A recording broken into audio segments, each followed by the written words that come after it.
ট্রেনের মধ্যে এক লোককে ধমক দিলাম। ধমক দেওয়ার পরে বুঝতে পারলাম লোকটা সনাতন ধর্মের লোক। আমার ধমক শুনে লোকটা বসে গেল। তা আমি দীর্ঘ পথ জার্নি করে নেমে যাচ্ছি ট্রেন থেকে। বললাম, দাদা এক্সকিউজ মি বলতে আমার পয়সা লাগলো কি? লাগে নাই। আমার মান সম্মানের ক্ষতি হয়েছে কি? হয়নি। লোকটা সনাতন ধর্মের লোক। লোকটা আমার মুখের দিকে অনেকক্ষণ তাকায় থাকলো। অনেকক্ষণ তাকিয়ে সে অনুভব করলো যে ইসলাম ও মুসলিম তাদের আদবটা কত সুন্দর। রাগ হয়েছে, ধমকটা আমি সঙ্গত কারণেই দিয়েছি। তারপরেও লোকটাকে না ধমক দিলেও পারতাম, অন্যভাবে বললেও হয়তো পারতাম। বললাম, দাদা এক্সকিউজ মি। দাদা মুখের দিকে তাকিয়ে রইলেন। আল্লাহু আকবার, সুবহানাল্লাহি বিহামদিহি, সুবহানাল্লাহিল আযীম। ঋষি জুতা সেলাই করছে।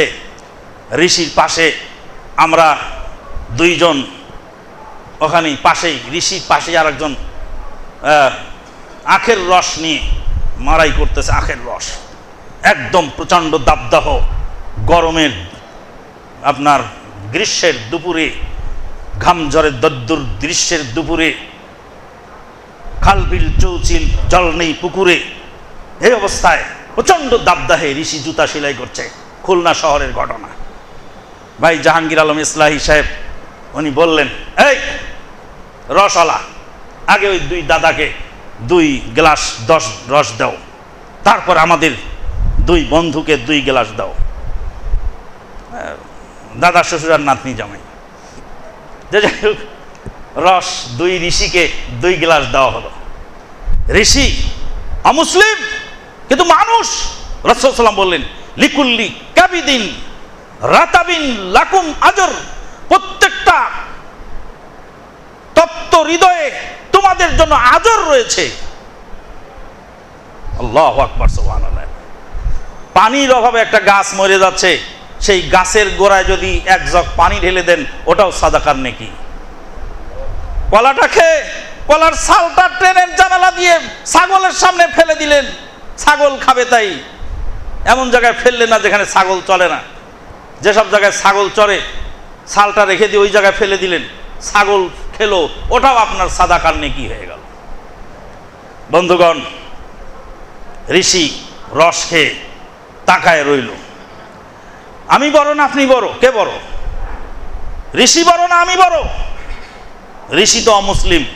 হতে পারে সেই মৃত্যুর আগে আল্লাহ তাকে তওবা নসিব দিবেন। এমন হতে পারে সে মুসলিম হয়ে ইন্তেকাল করবে, নিষ্পাপ অবস্থায় মারা যাবে, হতে পারে। আবার নাও হতে পারে, হবে না হবে সেটা আল্লাহর ফয়সালা। কিন্তু আমি তাকে খাটো করে নিজেকে বড় মনে করার সুযোগ নেই যদি আল্লাহু আকবার শব্দের অর্থটা বুঝি। আল্লাহু আকবার শুধু 13 দিন পড়লাম, কিন্তু আল্লাহু আকবার মানে আল্লাহ মহান। আমার কাজ হবে আল্লাহর হুকুমে, আমার কাজ হবে আল্লাহর সন্তুষ্টির জন্যে। আল্লাহর উপরে, আল্লাহর অর্ডারের উপরে কারো অর্ডারকে আমি বড় করে দেখতে পারি না। আল্লাহু আকবার, আল্লাহু আকবার, লা ইলাহা ইল্লাল্লাহু, আল্লাহু আকবার, আল্লাহু আকবার, ওয়ালিল্লাহিল হামদ। লা ইলাহা ইল্লাল্লাহু ওয়াহদাহু লা শারীকা লাহু, লাহুল মুলকু ওয়া লাহুল হামদু ওয়া হুয়া আলা কুল্লি শাইইন কাদির। আরাফার দিনের দোয়া, লা ইলাহা ইল্লাল্লাহু ওয়াহদাহু লা শারীকা লাহু, লাহুল মুলকু ওয়া লাহুল হামদ ওয়া হুয়া আলা কুল্লি শাইইন কাদির। সমস্ত রাজত্বের মালিক কে? আল্লাহ। সমস্ত প্রশংসার মালিক কে? আল্লাহ। বহুদিন আগে বলেছিলাম, আবারও বলি, একজন প্রেসিডেন্টের প্রেসিডেন্টগিরি চলে গেল। কেন? অপরাধটা ছিল কি প্রেসিডেন্টের? এদেশের মাটিতে একজন প্রেসিডেন্টের প্রেসিডেন্টগিরি চলে গেল। কেন গেল? তার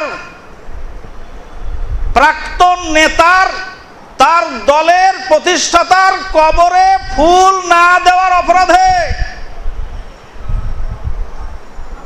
দলের বড় নেতার কবরে ফুল দেওয়ার না দেওয়ার অপরাধে প্রেসিডেন্ট পদ চলে গেল।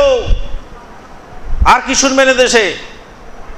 যদি ছোট ছোট নেতাগুলি বড় নেতার প্রশংসায় মুখে ফেনা না তোলে, তাহলে তার ওই দলে থাকার সুযোগ নেই।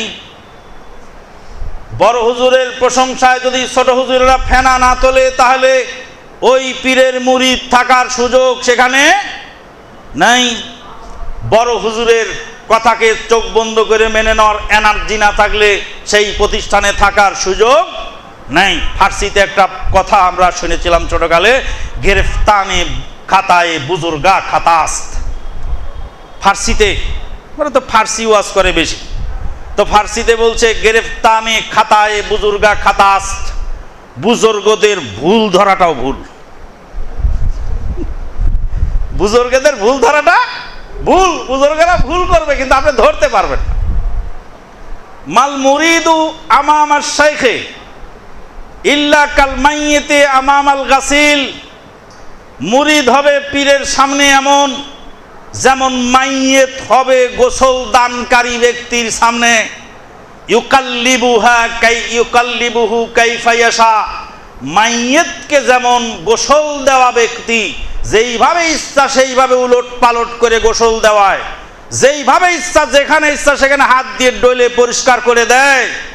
যদিও হাতের মধ্যে মাস্ক কি বলে গ্লোভস ব্যবহার করতে হবে, হ্যান্ড গ্লোভস ব্যবহার করে তারপরে মাইয়িতের লজ্জাস্থানে হাত দিবেন, তার আগে দেওয়া যাবে না। যদি হ্যান্ড গ্লোভস না থাকে তাহলে গামছা পেঁচিয়ে নিয়ে গামছা দিয়ে শরীরের গোপন অঙ্গগুলি পরিষ্কার করবেন। খালি হাতে মাইয়িতের লজ্জাস্থানে হাত দেওয়া হারাম। আল্লাহু আকবার, সুবহানাল্লাহ। এই বিধান আর কে মানে আর কে শোনে? কারটা কে শোনে? বলছিলাম তাহলে মুরিদ হবে পীরের সামনে ওইভাবে। বন্ধুগণ, পৃথিবীর কোনো বুজুর্গ বড় নয়, পৃথিবীর কোনো লাটসাহেব টাকাওয়ালা বড় নয়, পৃথিবীর কোনো এলেমওয়ালা বড় নয়। বড় আল্লাহ যাকে মনে করেন, আল্লাহর বিধানে যে বড় সেই বড়। আর আমার জিকির হলো লা ইলাহা ইল্লাল্লাহু ওয়াহদাহু লা শারীকা লাহু লাহুল মুলকু ওয়া লাহুল হামদু। তোমার আল্লাহর জন্যই রাজত্ব, আল্লাহর জন্যই প্রশংসা। ওয়া হুয়া আলা কুল্লি শাইইন কাদির, তিনি সকল বিষয়ে ক্ষমতাবান। তারপরে হজের মাঠে হাজী সাহেবানগণ পড়েন লাব্বাইক আল্লাহুম্মা লাব্বাইক, লাব্বাইক লা শারীকা লাকা লাব্বাইক। লা শারীকা লার অর্থ আপনি বোঝেন, ইন্নাল হামদা ওয়ান নি'মাতা লাকা ওয়াল মুলক।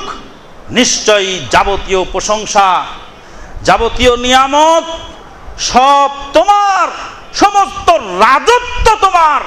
আমি ইহরামের কাপড় মানে কাফন গায়ে জড়িয়ে তোমার দরবারে খালি হাতে হাজির হয়েছি। অর্থ তো বুঝি না, চিন্তা করতেছি যে বাড়িতে যায় এক লোক হজে যাচ্ছে আর বলছে এবার হজ থেকে ঘুরে এসে গ্রামবাসীকে সাইজটা করে ছাড়বো। আরে থামো, আমি হজ থেকে আগে ঘুরে আসি, তারপরে সব লোকদেরকে কিভাবে সাইজ করা লাগে দেখ। তাই ভাই আপনি হজে যাবেন নাকি মাস্তানি শিখতে যাবেন সেখানে? বলেন কি আপনি? আর একজন হাজী সাহেব বললেন হজ এবার জেদ্দায় রেখে যাব, প্রয়োজনে আগামী বছর আবার হজ করব।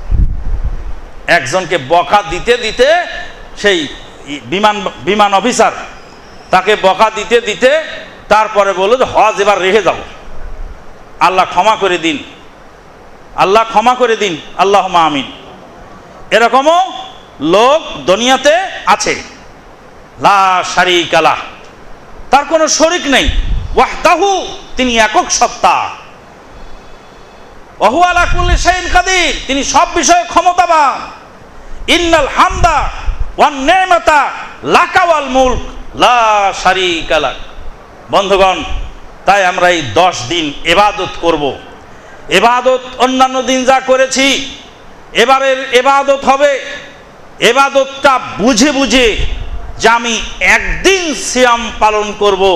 একদিনের সওম যেন আল্লাহর রাস্তায় একদিন সওম পালন করলে 70 বছরের দূরত্বে, 70 খারিফা, 70 বছর দূরত্বে আল্লাহ পাক তার চেহারাটা করে দেবে। সিয়াম পালন করে আল্লাহকে আমরা বলতে পারি না, আল্লাহ তোমার জাহান্নাম থেকে আমি বাঁচতে চাই। দয়াময় মহান কারণিক আল্লাহ পাকের কাতর দরবারে কাতর প্রার্থনা, ও আল্লাহ, আমি তো তোমার ক্ষুদ্র কীট, আমি তো তোমার ক্ষুদ্র জীব, তোমার হাতে গড়া আমি আদম সন্তান। তুমি আমাকে, আমার বাবা আদমকে নিজ হাতে মহব্বত করে বানিয়েছিলে, নিজে হাতে তার চেহারার কাটিং তুমি গঠন করেছো। আল্লাহ, আমাকে পুরাবার জন্য তোমার এত বড় আয়োজন, আমাকে পুরাবার জন্য এত বড় আয়োজন। 36 গজ পুরু হবে, জাহান্নামীদের গায়ের চামড়া ওহুদের পাহাড়ের সমতুল্য হবে এক একটা দাঁত। 36 গজ পুরো হবে। আল্লাহ পাক বলছেন, কুল্লামা নাজিজাত জুলুদুহুম বাদদালনা জুলুদা। যখনই চামড়া পুরি শেষ হয়ে যাবে, তখনই আবার চামড়া আল্লাহ পাক নতুন করে দিন। প্রতি মুহূর্তে মুহূর্তে, প্রতি মিনিটে মিনিটে, প্রতি সেকেন্ডে সেকেন্ডে, প্রতি মুহূর্তে মুহূর্তে চামড়া বদল হতে থাকবে। আমাকে পুরাবার জন্য তোমার এত বড় জাহান্নাম, যেই জাহান্নামের কোনো কুল কিনারা নাই মাবুদ, ওই জাহান্নামে যাওয়ার মতো ক্ষমতা সহ্য আমার নাই। তোমার জন্য একদিন সিয়াম পালন করে তোমার কাছে আমি প্রার্থনা জানাই, তুমি একদিনের সিয়ামের উসিলায় 70 বছরের দূরত্বে জাহান্নামকে আমার থেকে ফাঁকে রাখো। মনের মাধুরী মিলিয়ে আল্লাহর কাছে কাতর প্রার্থনা জানান, মনের ভিতরে পরিবর্তন এসে যাবে। ইবাদত করার পরে যদি মনের ভিতরে পরিবর্তন না আসে, সিয়াম পালন করার পরে যদি দিল নরম না হয়, এত কিছু ঘটছে, এত মানুষ চোখের সামনে মারা যাচ্ছে, তা দেখার পরেও যদি আপনার আমার পরিবর্তন না হয়, ফিলিংস তৈরি না হয়, তবে কখন তৈরি হবে ফিলিংস? এই বরকতের দিনগুলোতে যদি আমার আপনার ক্ষমা না হয়, ক্ষমা কখন পাবেন আপনি? ক্ষমা চাওয়ার জায়গা কোথায়? ক্ষমা পাওয়ার জায়গা কোথায়? আল্লাহ, তুমি আমাদেরকে কবুল করে নাও। আল্লাহ, আমরা পাপী অপরাধী, কিন্তু অপরাধকে স্বীকার করে নিয়েছি। আবু উলাকা বিনিমাতিকা আলাইয়া ওয়া আবু বিযামবি। তুমি যে আমাকে এত নিয়ামত দিয়েছো, আমি স্বীকার করেছি তোমার নিয়ামত। তুমি যে, আমি যে তোমার নাফরমানি করেছি, পাপিষ্ট, আমি এটা স্বীকার করে নিয়েছি। আমি সারেন্ডার করেছি তোমার কাছে, আমার কিছু করবার নাই প্রভু।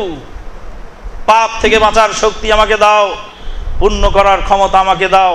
ওয়া আখিরু দাওয়ানা আনিল হামদুলিল্লাহি রাব্বিল আলামিন।